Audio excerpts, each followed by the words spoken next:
Amanda Borhoff, 319 Burnett Avenue. So this project in no way benefits the Venice community. Unlike the Westwood Village project that was presented before, we have an abundance of shops, restaurants, overconcentration in alcohol, they've said. We have Abbott Kinney, Main Street, Rose. So, and then I have to make a comment about the tourist reference. Why exactly do they hold more weight than the residents? They have the beaches, they have the piers, they have Main Street, Rose, Santa Monica restaurants. Like, so I just don't understand why tourists are given a benefit here in regards to parking. And I mean, so this is supposed to be a tourist attraction. We're gonna have a Bubba Gump's like we have on the pier. It sounds like it's a sit-down restaurant, not a tourist attraction. And then, why are we expanding with a restaurant and more alcohol? I mean, it doesn't benefit the community, it benefits the business. I'll repeat, no parking. It's a busy and dangerous intersection. There's a four-way stop. There are constantly walkers, bikers, skateboarders, runners. I run, I have a daughter, I have a stroller. We can't make it through that sidewalk ever with the tables and chairs and bikes. People are constantly making U-turns on that street. There is limited parking because of the schools. It's short-term parking. And again, there are schools and children constantly parking or crossing that street with their parents. In regards to noise, I live directly behind 320 Sunset, which is a similar project.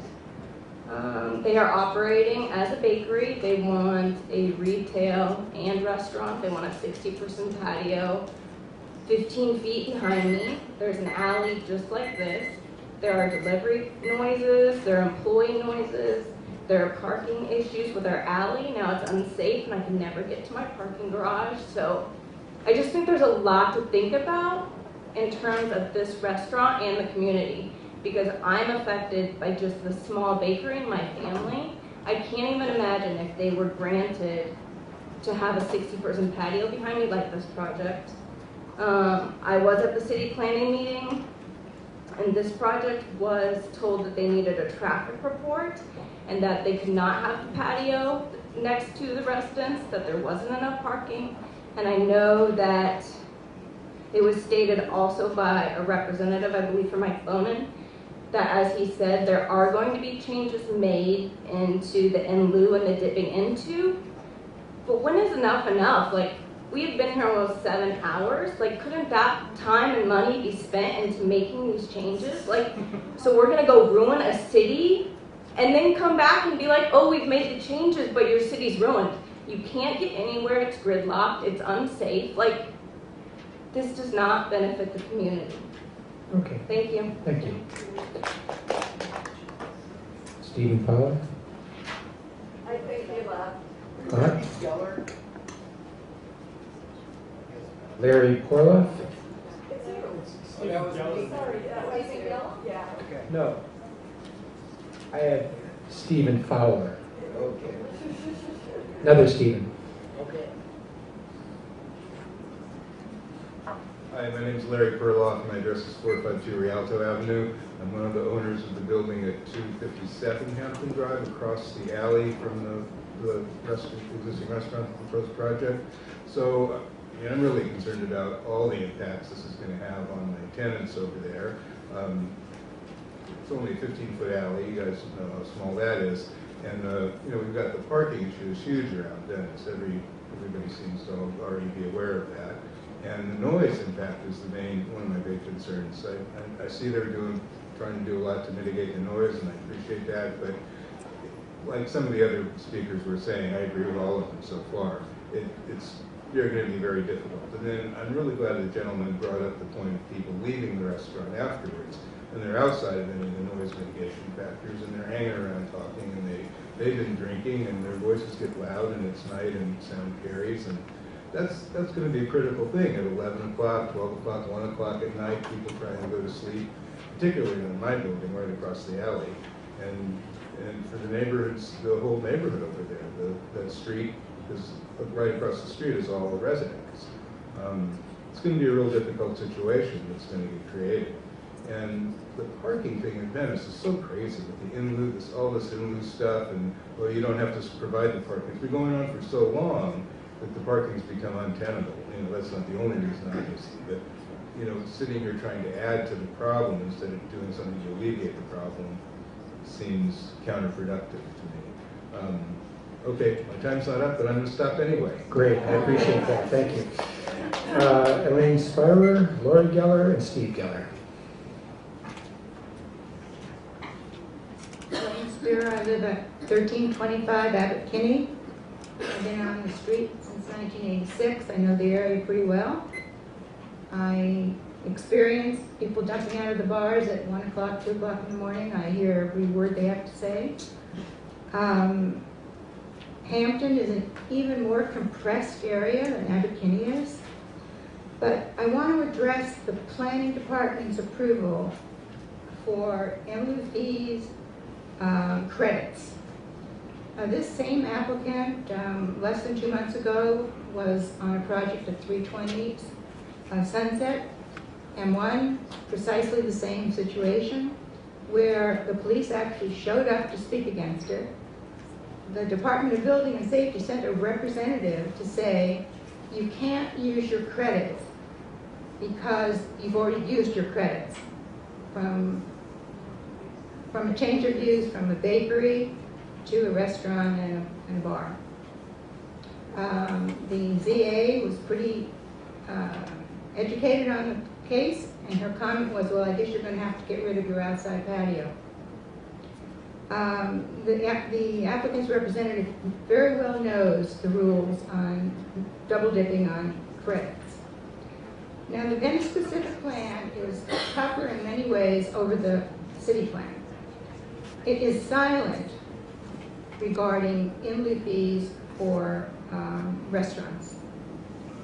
But it calls out the $18,000 fee after certain conditions for the beach impact zone, which is another overlay, parking required. So these virtual parking places that are approved, you know, they're like they're in the ozone. You know, this place has no parking. We are seriously in trouble with parking here, no matter how hard we work, and I am the co-founder of Imagine Venice. We focus on parking and how we can get parking. Excuse me, let me just finish this thought. And yet the planning department is like they don't know that we have this crisis.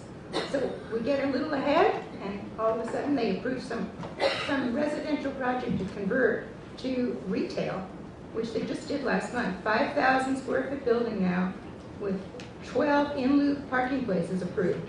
Well, what good does that do Abbott Kinney? You can't park virtually. And worse than that, they never collect the money from these people. It's just like a shell game. So I hope, and I actually think you really do understand, we actually have a crisis here, and we're not just disgruntled, you know, old ladies.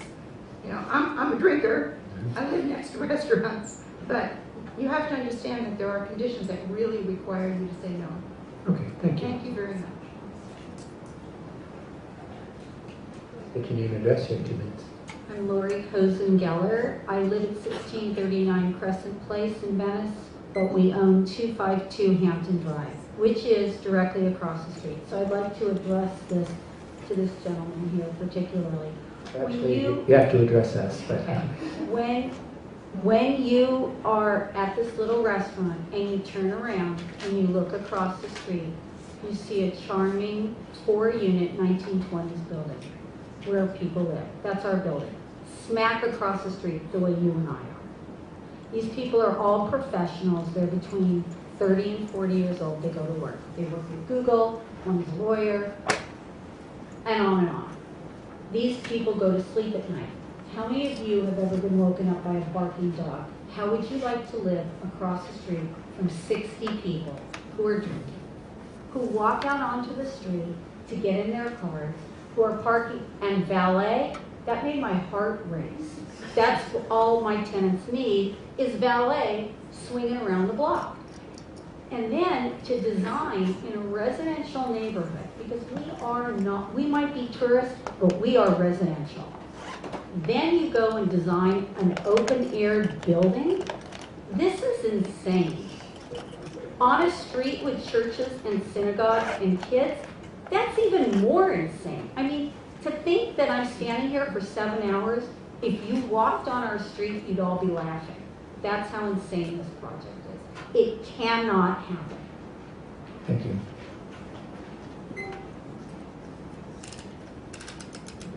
Hi, thank you for hearing us. I'm her husband. I live the same place that she does, and I wanted to just add a couple things. We take a great deal of pride in our building right across. You have a beautiful white picket fence. There are 3 patios in front. Actually, there's 5 units in it. She doesn't know that. But there's 5 units in the building. We have 6 parking spaces for the 5 units in our building. And she said, we live on Crescent Place. When I go there, I ride a bike. Why? Because there's no parking. You've already heard this a million times. But if I'm going to Main Street, I get on my bike. Now, can you imagine people leaving the bar at 11 and 12 o'clock at night, getting on a bicycle? I mean, come on, that's just absolutely insane. So, I don't care what the Venice Specific Provision Plan calls for, it just won't work. One last thing, people talk about leaving the restaurant at night, saying, hey, we had a great dinner and all this stuff. What about waiting for a table? Ever go on Abbot Kinney and stand in front of Jelena? It's insane. You're going to have that on a residential street? Ridiculous. And who's going to stop someone from taking their drink from the restaurant and going outside? It's going to happen. Thank you. Thank you. Okay, we have a couple things here, a couple more than a couple, 3 for general comments. Laura Healy, Sarah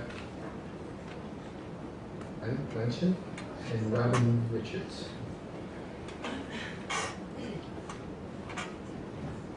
Thank you very much, Commissioners, for enduring this for so long tonight. By way of identification, my name is Laura Healy. I am also a Commissioner for the City of Los Angeles. I am Board Director for the Industrial Development Authority, but that is not, I'm not, excuse me, here on Commission business tonight. I'm speaking as an individual.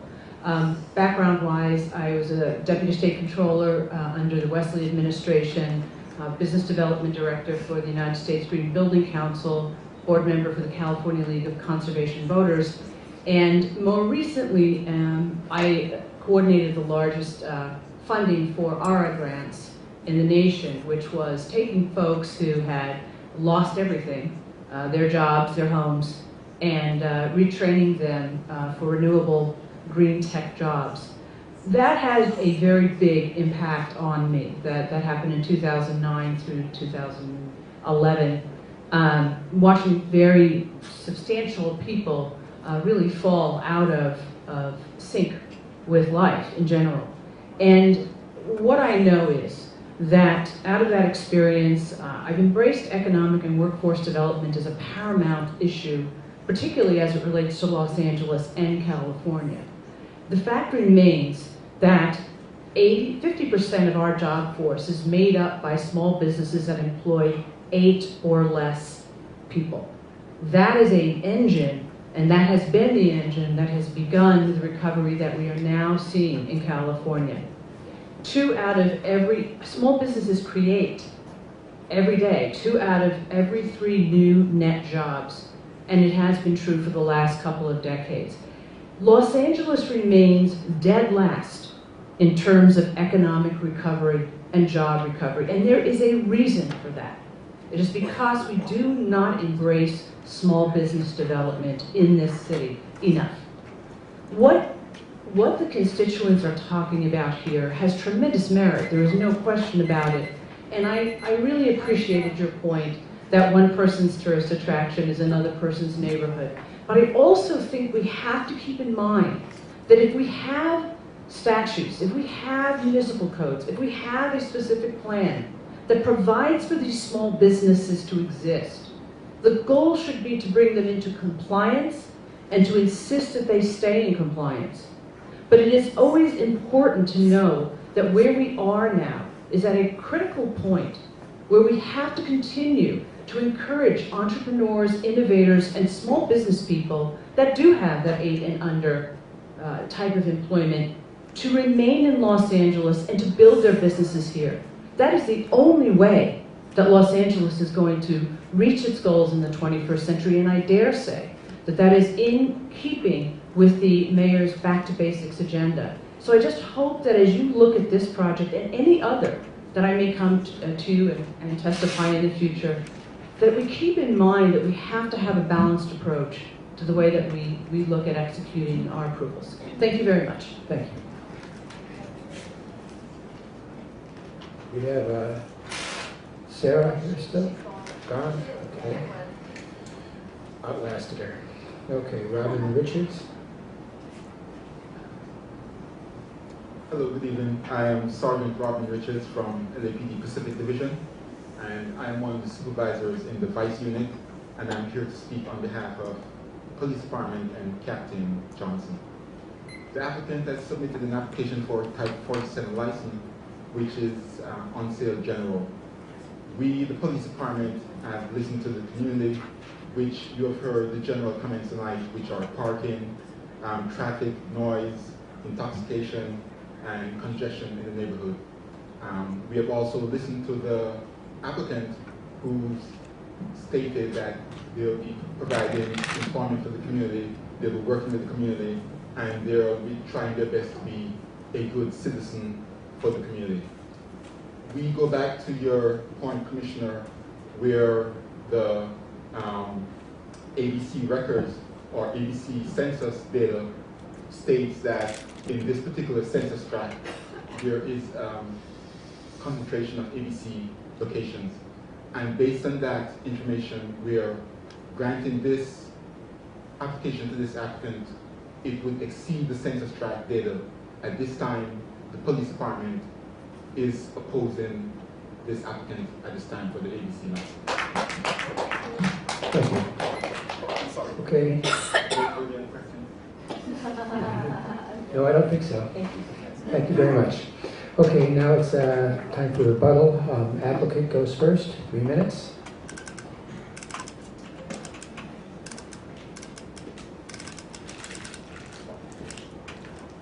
Hello, Commissioner Stephen Vidlich again for the applicant. There's a lot that's been said tonight. It's been a real long evening, and I think that the most important thing to just reiterate is, number one, a couple of important things. Number one, there's a lot of attention that's been brought to you about the existing use being non-compliant, being illegal. The owner of the property is not operating the business that's there. The business that's there is being operated by a tenant. The tenant has migrated into the retail space, which expanded his restaurant operation. The owner that's proposing this change of use is proposing to do a whole different project. It's a whole new restaurant. It's not going to be the same operator that's there right now. So that's one thing I wanted to address. The other thing that I think is important to understand is that the applicant is trying to do what is responsible and what he's responsible for doing and being a good neighbor. He has every intention of trying to be a good neighbor.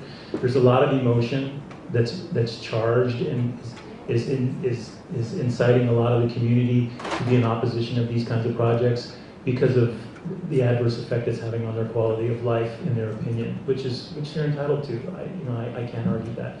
But I think it's important that the commission recognize their responsibility, and the commission's responsibility is to look at the merits in the code and what they're responsible for enforcing. And if the staff recommendations are to deny the appeal, and the staff recommendations are all based on merit and evidence, then I think that the commission has a responsibility to be consistent with that. And I can answer any more questions if you want, but I think that's all I have to say. Thank you. Thank you. Appellant, you get the last bite of the apple.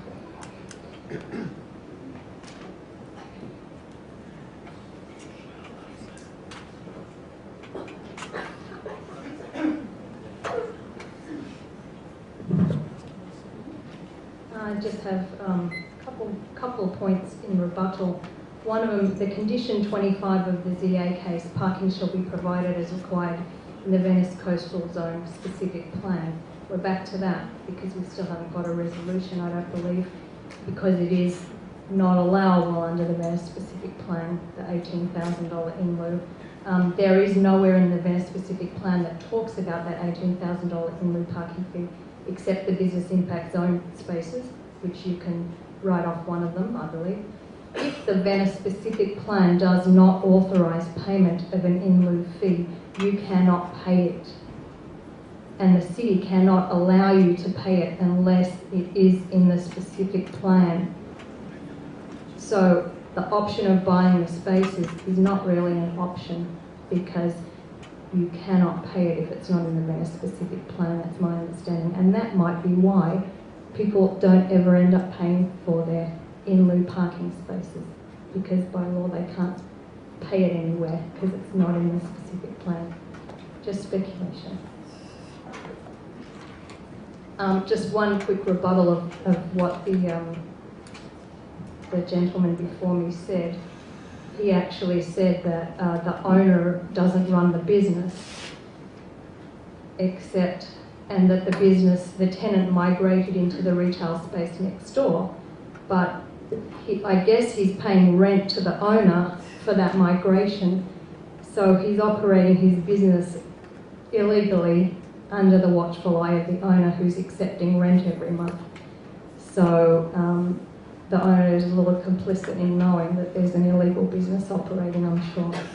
And also, yes, it is emotional because we're human beings and this affects our life, so excuse us for our emotion, but we are human. It's not our opinion that this affects our quality of life, this is actually our experience. And we're living it every day. And I just want to leave you with the first very short paragraph of my justification. Enough is enough. We have a right to peace in our homes, in our residential neighbourhoods. And as the protectors of our community, we hope that you would agree. We also should be able to take a breath and enjoy our life on an ongoing basis. But these unacceptable projects being rubber stamped by city planning just continue to hit us, and if we don't want our long-term quality of life ruined forever, we're forced to spend every non-working waking moment fighting them. It's a tough call, as this is ruining our current short-term quality of life, but we feel that if we let one of these slip through our hands, the terrible precedent it would set would crater not only our neighbourhood but the entire Venice community. It's grossly unfair of the City of LA planning to continually force an entire community into crisis mode by approving these projects with significant negative impacts on the surrounding neighbourhoods, rather than doing the job we pay them to do, which is to protect and maintain, maybe even improve our quality of life, thus allowing us to enjoy our lives in our Venice homes. Thank you. Thank you.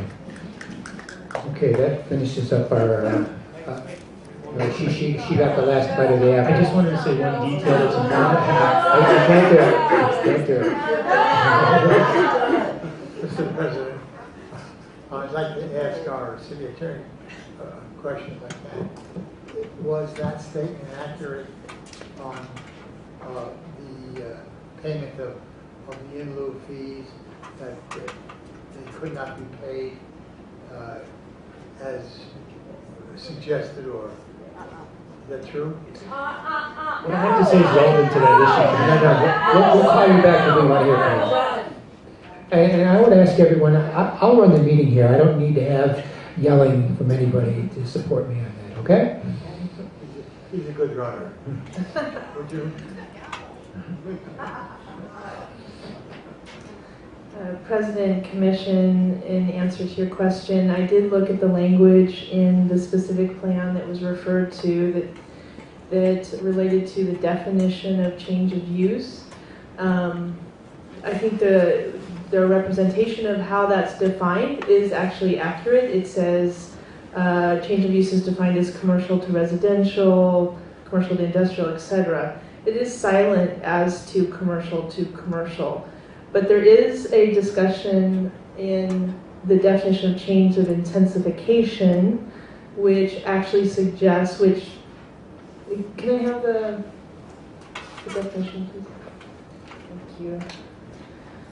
So in the parking in lieu, which says you can, if you do a change of use, and it puts change of use in capital letters, so it's referring to a definition of specific plan. It allows you, if you do a change of use, to pay this in lieu fee. And then it discusses change of intensity of use. And change of intensity of use is in capital letters referring you to the definition. The definition actually includes a change in the amount of service floor to commercial industrial use. And it also says if you increase the dwelling units. So my interpretation of this, and going on the fact that this is a interpretation that staff has been making for a long time, is that this specific plan is actually ambiguous as to what you would do with commercial to commercial. When a code or any statute is not specific and clear as to what you're to do on its face, then you can look to intent. And staff's interpretation of that intent is that what would be the difference between a change of use for commercial to residential, from commercial to commercial for purposes of allowing someone to pay an in lieu? Is there any basis for that, and why would you do that?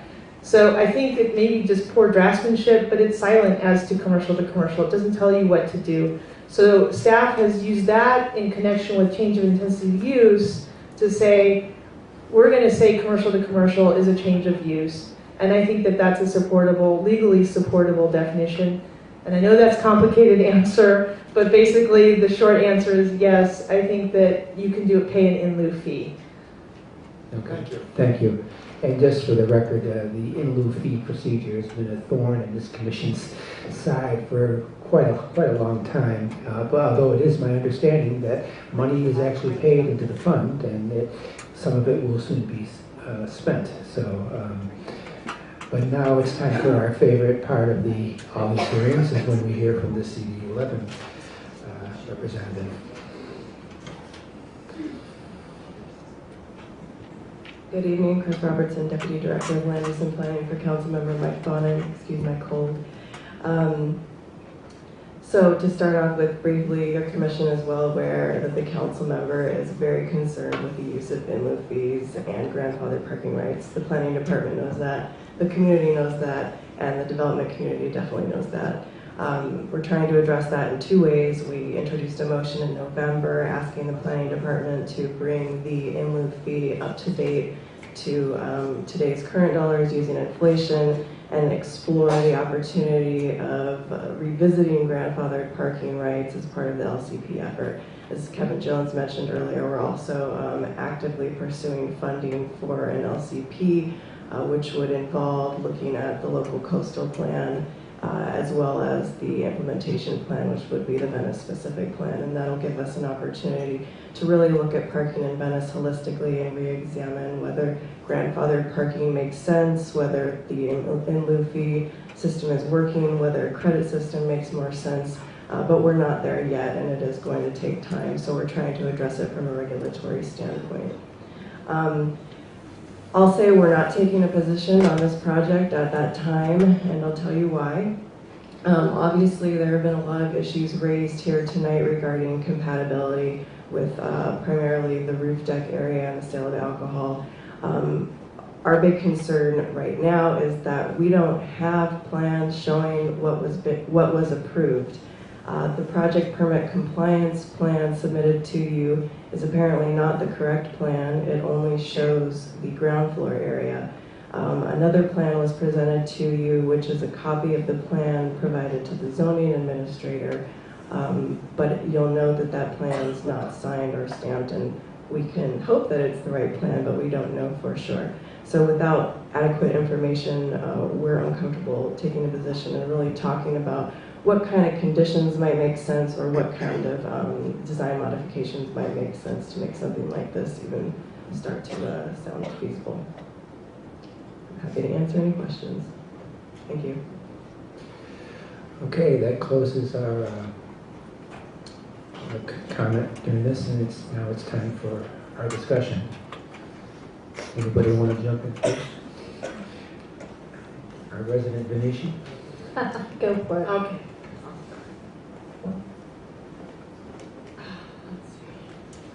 This chair appreciate the council office's position, although I have to say I hate to make a ruling on a project based on sort of procedural technicalities, but I think in this case, it's of the magnitude that it's impossible to evaluate what the applicant is actually proposing and what their intentions are based on the numerous different schemes, details, and conflicts within all of the submissions. My sort of personal hope here is that we can give some good guidance on what an acceptable project might be. Because if we started to talk in detail about all of the considerations for, I mean, in the past we've talked about limited hours of alcoholic beverages. That's a possible discussion point, but it seems that in this case, there's so much information available, and the opinion of the LAPD is so strong that it would be not worthwhile to spend time talking about those limitations, that it seems like alcohol service is not a good idea in this location, in this neighborhood. On the technicality side, the environmental assessment seems to have a couple of flaws. They may not be huge, but I don't think we should accept a report that has flaws. In this case, the presence of preschools and educational environments within the block of this proposed location, as well as there's also a historic cultural monument at Mishkantafila, which is ignored in the environmental review. I mean, there's, you know, these things ought to be accurate and fully documented in order to make a good decision. So in this, you know, it seems to me like in terms of encouraging small business and employment and workforce development, there's nothing precluding the use of this site as a restaurant that will take care of all the noise considerations. And it seems like most of what we're hearing from the community are noise considerations based on the sale of alcohol. So like many of the projects we hear, I'm hearing there's support for businesses in the neighborhood as long as they're good neighbors. And there's I mean, we can't rule on just the sense of a hope that that's going to happen. So I guess, you know, my opinion is once we come to a conclusion about the sale of alcoholic beverages, which seems to be a kind of not possible in this case, there's a whole different scheme that needs to be proposed, or the owner or may choose to come back with a different scheme. So I guess that's where I am. Commissioner Halper, start with my fellow commissioner there. I have a question here. You mentioned the developer or the applicant that suggested or mentioned the fact that there was a study on sound, but it was never included in it, those materials that I'm aware of. If I missed it, it was a 12-page study. So what I'm really suggesting is that for the future, if there's any studies presented by an applicant or an appellant, that they be included in the package so we can have an opportunity to examine them before we have to make a decision. I'm not inclined to approve this project because of the police report, because of what my sense tells me is although a parking issue which is not resolvable, a noise situation which my sense tells me again is not resolvable with the design that's been presented, where the detail is not there to convince me that it's doable. So I'll leave it at that. Commissioner Merritt, like many of my colleagues here, I have some concern about the sort of evolving design, and it's difficult to know what we are reviewing. I'm concerned about the existing issues of the tenant's behavior and possible allegations of the inappropriate disposal of cooking materials. And I think those issues should be addressed. You know, they say in financial services you can't use past behavior to indicate future performance, but that's just financial services. We do need to take into consideration how people enforce the rules, and if you're the owner of the property and your tenant is not behaving properly, you deal with it. That's your responsibility to your community. I have some concern about the design that does appear to encroach on the public space. I'm not sure how something like that gets approved. And additionally, it's just not clear from the design I'm seeing and the differing opinions on the sound mitigation that we really have the full picture here. Commissioner Waltz Morocco. Aside from the fact that I'm not exactly sure what plan we're talking about, I need to go back to where I started from. According to the ABC licensing criteria, track number 2734.01 is already grossly over the limit, so I personally don't think another license should be awarded. According to the LAFD, crime reports in this district are up fourfold over the rest of the city. I do not believe the design of this building will enhance the neighborhood in any way. In fact, I believe the design of this building will invade the privacy of the residential properties that are nearby it. And no one's even brought up the point about handicap parking. I mean, if there really are no parking, no anywhere, how that's a question I'd like to ask. If there is nowhere to park, how do you address handicap parking? Because I know there are folks here on Pico, businesses on Pico, who've been fined because they don't have one, they have one space for themselves and they have to paint that out and give it to a handicap. So if you have no space, what do you do? And how is that conforming? I think that's a question for our illustrious panel here. I'm sorry. thought it was a discussion. I'm sorry. No, I mean, I was sort of musing and then I did have the question. Oh, I'm sorry. Theodore, and I was trying to take notes. Okay. So you had a question with regards to handicap. I'm just curious if, this parking is a big issue here. In-lieu fee, no in-lieu fee, off-site beach, coastal, no. Nothing on the street. So I know that you gotta have handicap parking.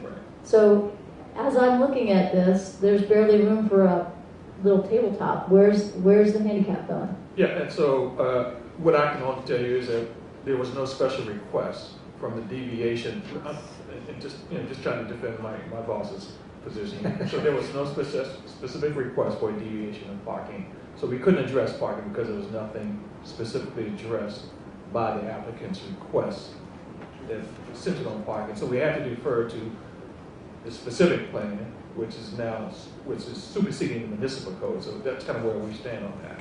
Okay. So I just have to stand on that. I can't move from that. That's what we're still. Well, I'm sure Kathy's going to say something here, but I just know if you're going to have a restaurant, building safety is going to come in, and aren't they going to ask where the handicap parking space is? And why don't we all move here if there is physically no spot to put it? I don't know. I'll make a go. I am not an expert at all on that, but my understanding is if there's one space required, it is required to be handicap parking. Correct. And when you have zero parking required, it's not provided. It's not required. So if you have zero parking required on site, correct. They're not going to require an then there's off-site nothing you handicap. and that's that. Okay. Interesting. So there's zero parking required on the site? I thought we determined already. Well, I think this whole grandfather issue is going to be punted back to building and safety. And I guess the bottom line is that if they are required to provide the parking based on building safety, for building safety issues a certificate of occupancy, building safety is going to look at the code and go, okay, you have to provide parking or not. Okay. If they have to provide parking, they have to provide parking or else they will not get that certificate of occupancy. They have to. Now, if building safety has determined by this whole discussion of in-lieu parking, or if they determine through they're allowed to have grandfather rights, then building safety will probably allow them to move forward. But again, if they have to provide it, they will have to provide it because there's no granting of any relief and there was no request for a granting of any relief from parking. There's no specific request to grant relief for parking. They've asked for no deviation from the parking from a specific plan or from the municipal code. So if the code or the plan allows them to pay in lieu, they can do that. But I know for a fact, again, I'll go back to a restaurant, an Indian restaurant here in Pico, and the owner has one parking space for himself. Right. He was sued by the Disabilities Act because they did not provide a handicapped parking space. He had to convert his one to the handicapped spot. So how, I just don't understand how, the American Disabilities Act, how do you address that? You are Kevin Jones from LA City Planning. You are absolutely right. When you have one available on site, that's when you can require it. But as you can see on these plans, right, they're not revising the walls enough. No. And that's the problem throughout all of Venice, is that there just is not enough physical space because the buildings were built so long ago when the standards weren't allowed. In this case, where the building assumes the entire space, it's entirely possible that they may not have to, using those credits, they may not even be able to be required to put in a handicapped space because of where the building is. And remember, they're only remodeling, they're taking advantage of the existing situation. Thank you.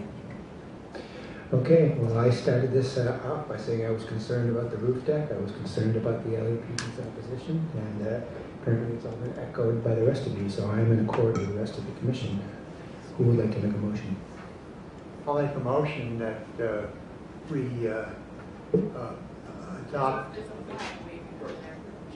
This is the commission executive assistant. Remember, we're hearing two separate cases together, so we'll require two separate motions. On the motion on the coastal permit, I make a motion that we adopt the,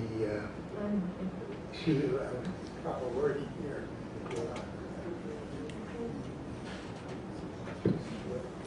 We grant the appeal on the coastal permit. Shauna Watson, can you're specifying that Yeah. ZA 2012-1770 CDP CUB 1A, item number 4. I would agree. President, Commissioner, can I interject here, please? Oh, I was waiting for it. Go ahead. Since you're not adopting staff's recommendations and findings, you need to make your own findings. I think it'd be simplest if I walk through each of the findings. If you want to add in you don't have to cite exactly the evidence you heard. If you could just make the sort of connection between the finding, something you heard tonight that you believe says that you can't make that finding, because that's what you're going to be doing here. You're going to be saying that finding I can't make it because I heard X, Y, and Z, or I saw X, Y, and Z in the report, or you can speak in general terms. Don't need to get technical, but if we could do that. So I'll start with the ZA's decision. Is that on, you're making the coastal development findings, or? Yes. Okay, that's on page 15? Yes. 14, sorry.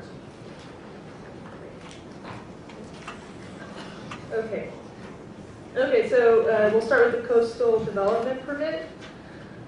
It may be that you might be able to approve one of these permits and not others. You'll have to figure that out when we go through the findings. So the first finding is that the development is in conformity with Chapter 3 of the California Coastal Act of 1976. Staff has recommended that you can make that finding. Generally, this finding relates to access to the beach. I think you're familiar with it from a hearing we had a couple meetings ago. So I don't know if anybody has anything they want to add to that finding, if they feel they can make it or not make it. No. Okay, we'll move on to the next one. 2, the development will not prejudice the building. Before you go on, Yeah. The applicant indicated that he was prepared to use valet parking and use the beach parking facility for that purpose. I don't believe that is permissible in the Coastal Commission rules. Okay. Okay, we'll move on to the second finding. The development will not prejudice the ability of the City of LA to prepare a local coastal program that is in conformity with Chapter 3 of the California Coastal Act. Again, staff has recommended that that is the case. I don't know if anybody wants to add anything on that. Number 3, the interpretive guidelines for coastal planning and permits is established by the California Coastal Commission dated, well, anyway, the interpretive guidelines of California planning and permits, you're familiar with this finding, would support not, they can't meet these interpretive guidelines. Anybody have any feelings about that? Okay. 4, the decision of the permit granting authority has been guided by any applicable decision of the California Coastal Commission prior to this. Staff is saying you can't make that finding. I don't think we've heard anything on that.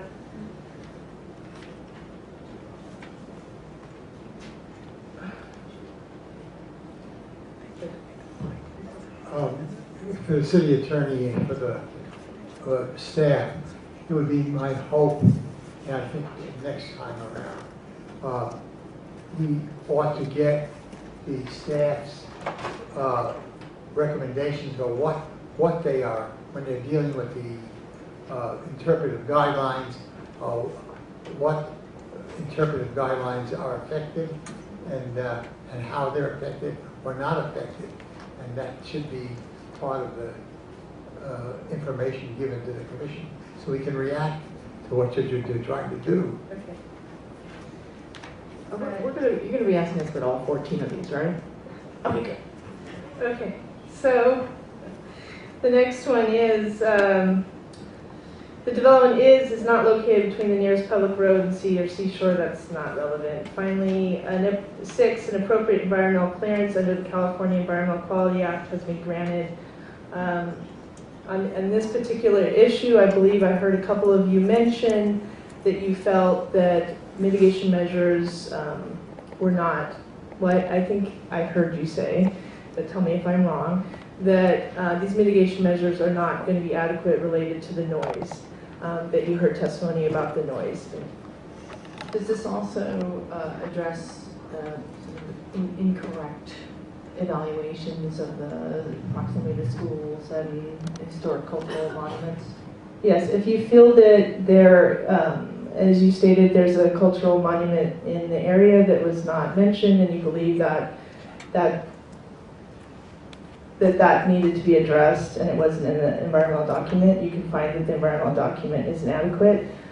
Generally, the standard on the noise issue, I'll tell you that the standard generally for adopting a mitigate negative declaration is that based on the mitigation imposed, that is not reasonably foreseeable that there'll be a significant impact on the environment related to noise. In this case, planning staff put forward substantial evidence that their mitigation measure would be adequate to mitigate noise leaving the site. You heard testimony from some individuals who have represented themselves as experts in the area that they believe that the site, that building will cause impacts to noise unless you fully enclose it, and that you have not seen that design. That's not the design in front of you. So arguably that you could treat that as substantial evidence that there'll be an impact. That is something for you to decide whether or not you've heard substantial evidence or not related to whether or not it can be mitigated. Well, I think the first problem we have is we were not given the acoustical report that the ZA received that actually outlined what the acoustical treatments need to be. Also, could we make a finding that there's insufficient evidence to show that imposing conditions that would make the project-related impacts reduced to less than significant levels, and just make the finding to the extent that there's been insufficient evidence presented to make that finding, as opposed to... Yes. Okay, so that's what we can do there. And then we go on to, so that would take care of that section, because you can't find an appropriate environmental clearance has been granted under SEQA. Then we would go to 7, and we could start talking about the CBB findings, correct? I mean, unless anybody else wants to add to that, right? Okay. Okay, so this is the basis for the CUB. The first finding is the project will enhance the built environment in the surrounding neighborhood or will perform a function or provide a service that is essential or beneficial to the community, city, or region. Well, we've already got evidence from LAPD that there's enough alcohol serving establishments there, and so it's not necessary, it's not essential, and we've received evidence from the public that it will not be beneficial to their community. Is that enough? Evidence such as there's already plenty of other alcohol serving establishments in the area, that there's problems with people walking around making noise after restaurants and other nearby restaurants that are similar to this, and evidence that the existing tenant at the location has violated the laws, including laws involving getting rid of waste, water, and other kinds of things. All is provided, saying that it's not, so far it hasn't been beneficial. That's good. I would caution you. I had heard a lot of information about the applicant being a quote-unquote bad actor. That is not a basis that you could decide to approve or deny a CUP. CUPs run with the land, not with the individual. So you can put a bunch of conditions on to make sure that something doesn't become a nuisance, but it can't relate to the operator or owner of the property. So yeah, I would say that's good findings. I would suggest you have, if you want to agree with me, you also heard information that noise will be an issue. That also could be a detriment to the community, that traffic in this particular area, it's a small residential street, could be an issue. Close proximity. And privacy, I would say privacy. The educational and the religious sites as well. Okay. That would be enough for that. Number 8, the project's location, size, site operations, and other significant features will be compatible with and will not adversely affect the further grade adjacent properties. We've already seen by the proximity of the adjacent residences that having a rooftop deck. An open air rooftop deck. Right, with that close will adversely affect the adjacent properties, the surrounding neighborhood. We've certainly had considerable evidence to that. And that might be one where you might consider the fact that you feel that you don't have a final plan in front of you to really make a determination what the actual effect of this project will be. And maybe that's something if you agree with that, maybe that's something you just say will apply to all of the findings. Right. Okay. All right, so we filled all those out. The next thing we need is the second to Commissioner Halper's motion. I'll go in second. We have a few more. I don't know if you want to go through the rest or it's just substantial. Yeah, let's go through the rest. Substantially conforms with the general plan. I don't think that's an issue. 10, the proposed use will not adversely affect the welfare of the pertinent community. This is a finding specific to alcoholic beverages. So I think you've already stated your concerns with alcoholic beverages. And that seems to be supported by the LAPD objection. Yeah. And number 11 is the undue concentration. And I believe that's a concern expressed by Commissioner Waltz-Morocco. 12, the proposed use will not detrimentally affect nearby residentially zoned communities in the area of the city involved, considering churches, schools, and the basically sensitive uses nearby. And you've expressed your concerns about that. Okay. Good. Those are our findings. Do we have a second? Second. Commissioner Waltz-Morocco, I second. This is the commission executive assistant. Could you adopt the revised findings as part of the motion? Yes, we do. I second that. Okay, Commissioner Helper? Aye. Commissioner Waltz-Morocco? Aye.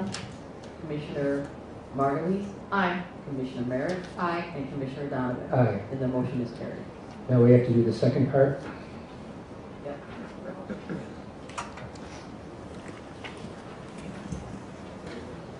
We need a motion.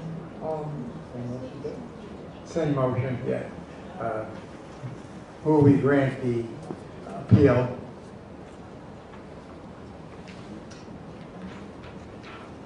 This is on case DIR 210-2932 SCP-1A. Do we need more Findings? Commissioner Executive Assistant? Do we need, We do need to, you need to make some findings Okay. regarding these. Luckily, there's only two. So the first one is that the project substantially complies with the applicable regulations, findings, standards, and provisions of the specific plan. So, I mean, on this issue, there were some questions, a lot of questions raised regarding parking. There were, I mean, again, this might be one where you just consider you don't have, in fact, actually the code requires that for project permit compliance, that applicants submit a plan. And that it's stamped, and this is the plan they're going to. And of course, we do see modifications that come up later at the APC, but I think, you know, you've seen that there's a lot of changes in this plan, and it's not been definite, so. Okay, you're good with that, okay. And then the final finding is again, whether or not mitigation measures will mitigate the environmental impacts from the project. And I think we spoke, you made your finding on the last one related to that. So. great. Well, then I second Commissioner Halpern's motion. Commissioner Halper, Aye. Commissioner Waltz Morocco, Aye. Commissioner Margulies, Aye. Commissioner Merritt, Aye. and Commissioner Donovan. Aye. And the motion is carried. Okay, we're moving on to our next item, and I'm just going to take 30 seconds so I can text my wife and tell her.